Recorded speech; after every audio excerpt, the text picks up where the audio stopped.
Everyone, welcome back to our channel Legal Cure. आज हम फिर से आपके लिए लेके आए हैं कुछ नए अपडेट्स।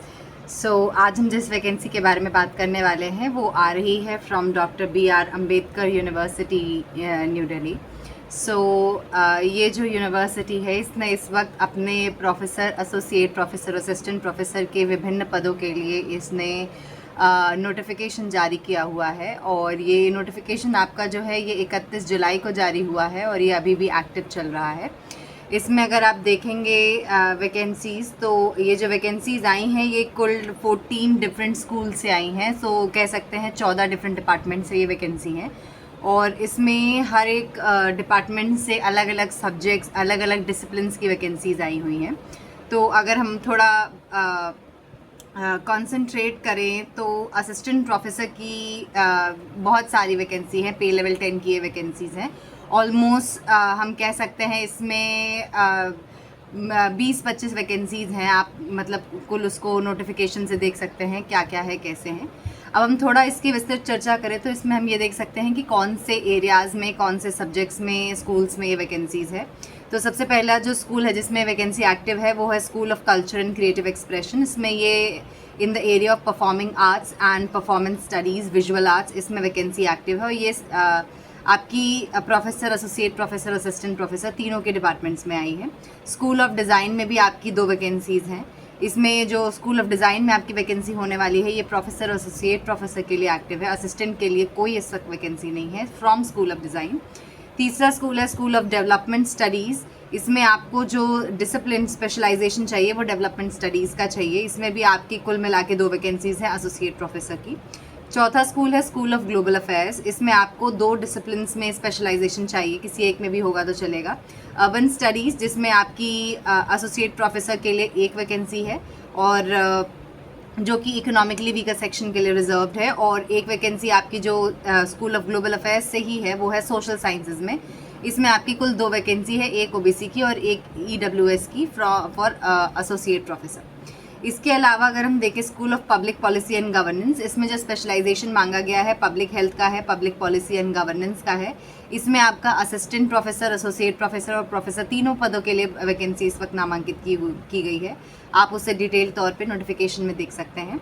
इसके अलावा स्कूल ऑफ ह्यूमन इकोलॉजी में जो स्पेशलाइजेशन है development studies, ecology and environmental studies, इसमें 2 वैकेंसी आई हैं for the post of professor. इसके अलावा स्कूल ऑफ ह्यूमन स्टडीज़ में with specialization of gender studies associate professor की 1 वैकेंसी आई है। एंड जो मेन है हमारा school of legal and socio political studies, इसमें आपके 2 स्पेशलाइजेशन मांगे गए हैं। मतलब किसी एक में भी आपका स्पेशलाइजेशन हो चलेगा, दोनों में से किसी एक में। तो जो आपके एरियाज़ मांगे गए हैं वो है लॉ या फिर कोई भी social science and humanities discipline. इसके अलावा क्रिमिनोलॉजी एंड एलिड फील्ड्स में ये वैकेंसी एक्टिव चल रही है। लॉ के फील्ड में आपकी professor, associate professor, assistant professor तीनों के लिए वैकेंसी इस वक्त आई हुई है। असिस्टेंट प्रोफेसर के लिए बेसिकली आपकी 2 वैकेंसी है, 1 सीट आपकी अनरिजर्व के लिए है और आपकी 1 सीट ओबीसी के लिए रिजर्व्ड है। क्रिमिनोलॉजी में ये जो वैकेंसी है ये आपकी वंस अगेन तीनों ही पोस्ट के लिए आई हुई है। आप इसे डिटेल तौर पे देख सकते हैं। इसके अलावा जो वैकेंसी एक्टिव है स्कूल ऑफ लेटर्स में हिंदी स्पेशलाइजेशन के साथ, स्कूल ऑफ मैनेजमेंट में मैनेजमेंट डिसिप्लिन के साथ, school of under graduate studies में आपका history, psychology, social science and humanity, English, sociology and political science के फील्ड में वैकेंसी है। इसके अलावा स्कूल ऑफ वोकेशनल स्टडीज़ में आपका vocational studies, retail management, accounting and finance, tourism, hospitality and early childhood education के फील्ड में आपकी अच्छी खासी वैकेंसी आई हुई है। इसमें कुल 9 वैकेंसी हैं टोटल, जिसमें आपकी 3 वैकेंसी प्रोफेसर की हैं। इसके अलावा 2 आपकी एसोसिएट की और 4 आपके असिस्टेंट प्रोफेसर की हैं। School of heritage research and management में आपकी आर्कियोलॉजी, कंजर्वेशन एंड म्यूजियोलॉजी से वैकेंसी है तीनों पोस्ट के लिए। और लास्टली आपका स्कूल ऑफ एजुकेशन से बहुत सारी वैकेंसीज़ हैं, आप उसे डिटेल तौर पे नोटिफिकेशन में देख सकते हैं। तो कुल मिला करके हम देखें तो असिस्टेंट प्रोफेसर की कुल 37 वैकेंसियाँ एक्टिव चल रही हैं, एसोसिएट के लिए 28 वैकेंसी हैं और प्रोफेसर के पदों के लिए 24 वैकेंसी आई हुई हैं। और ये जो आपकी वैकेंसीज़ हैं ये परमानेंट वैकेंसी हैं, तो ये फुल टाइम परमानेंट पोस्ट है, ऐसा नहीं है कि कोई कॉन्ट्रैक्ट वगैरह है। तो ये एक अच्छी वैकेंसी है, एक अच्छे लोकेशन पे न्यू दिल्ली में स्थित है ये यूनिवर्सिटी। इसके अलावा अगर आप इसमें थोड़ा डिटेल में जाएंगे एलिजिबिलिटी के लिए, तो हर एक सब्जेक्ट के लिए इन्होंने अलग से एलिजिबिलिटी बताई है। एंड जनरली जो एक कह सकते हैं जनरल एलिजिबिलिटी स्पेसिफाइड है वो आपकी यूजीसी नॉर्म्स के हिसाब से है। 55% आपके मास्टर्स में अंक होने चाहिए। इसके अलावा आपके नेट क्वालिफिकेशन होना चाहिए। अब अगर हम बात करें इसमें एप्लीकेशन प्रोसेस की एंड आगे चीज़ों की, तो एप्लीकेशन प्रोसेस इसका पूरा ऑनलाइन होना है। ऑनलाइन इनका पोर्टल है, उसी पे जा कर के सामर्थ पोर्टल से आप लॉगिन करेंगे एंड वो लंबा फॉर्म होगा आपका, 7 से 8 स्टेजेस का ये फॉर्म होता है। तो आपको उस फॉर्म को उस ऑनलाइन पोर्टल के माध्यम से भरना है।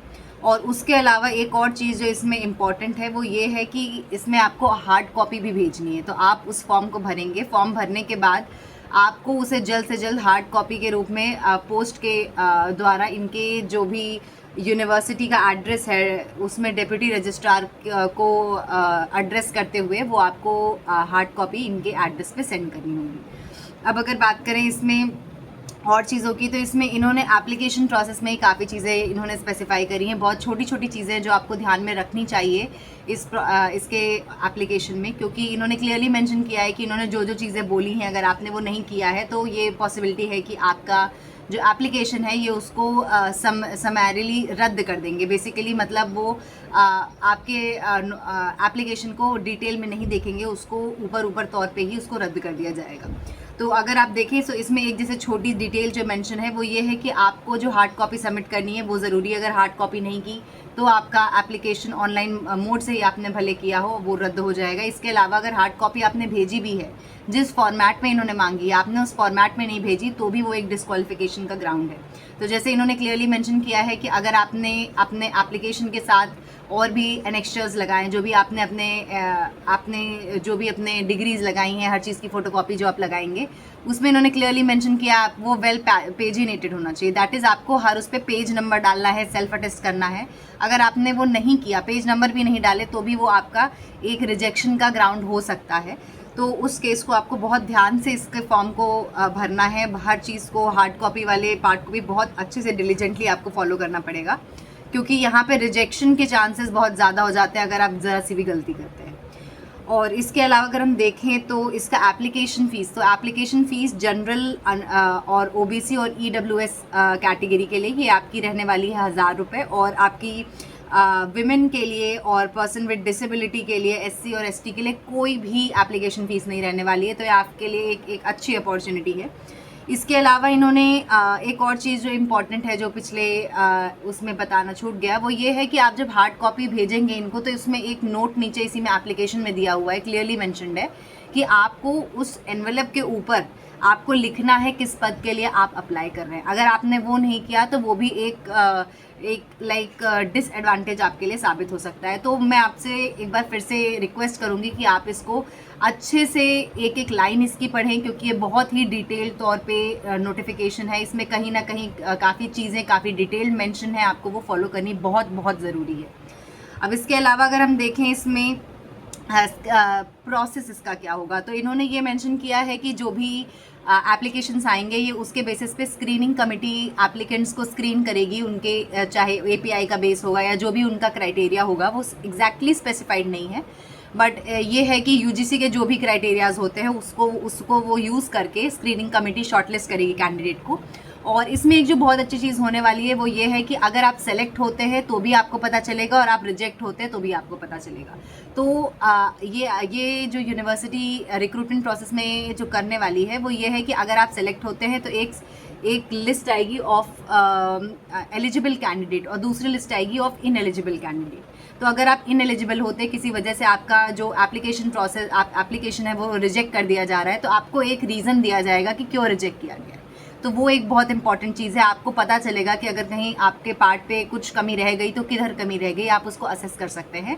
और इसके अलावा अगर आपको रिजेक्ट किया भी गया है तो आपको स्टिल एक ऑप्शन दिया जाएगा, आप उस रिजेक्शन को चैलेंज कर सकते हैं, आप अपने दस्तावेज लेके जा सकते हैं, वहाँ पे जा करके आप बता सकते हैं कि ये आपने गलत तरीके से असेस किया है, तो वो उसको रिकन्सिडर करेंगे और उसके बाद एक फाइनल एलिजिबल कैंडिडेट्स की लिस्ट निकल के आएगी।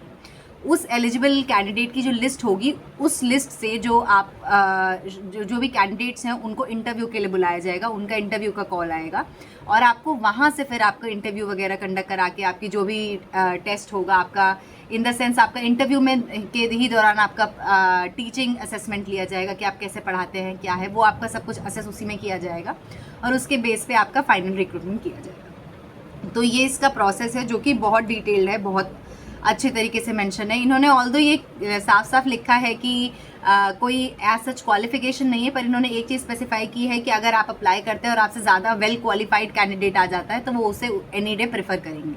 तो अगर आप मास्टर्स के स्टूडेंट हैं और पीएचडी का कोई एप्लीकेंट आ गया तो ऑब्वियसली पीएचडी वाले कैंडिडेट को आप प्रेफरेंस दी जाएगी आपके ऊपर। इसके अलावा जो भी इनके